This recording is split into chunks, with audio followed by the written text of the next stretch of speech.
Shularni bizga birinchi Qozog'istonga, Ozarbayjonga, Armanistonga, butun postsovet respublikalariga jo'natib, sen meni o'risimni noqonuniy qamading deb bostirib kirmoqchi.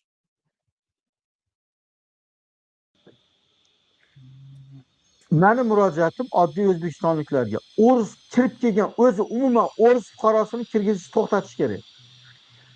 Da Rossiya ham bizaga obratniy chora ko'radi, bezvizoviy rejimni nima qiladi, to'xtatadi. Buni qaror qabul qilish kerak, to'xtatish kerak. Rossiya bilan polniy vizaviy qilish kerak. O'zbeklar ham Rossiyaga viza olib borsin. Va o'chirda tursin, pasportini olib.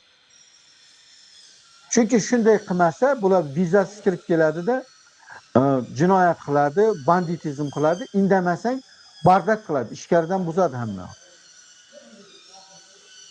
Kerak bo'lsa prezidentning kortejiga ham hujum qiladi o'sha banditlar.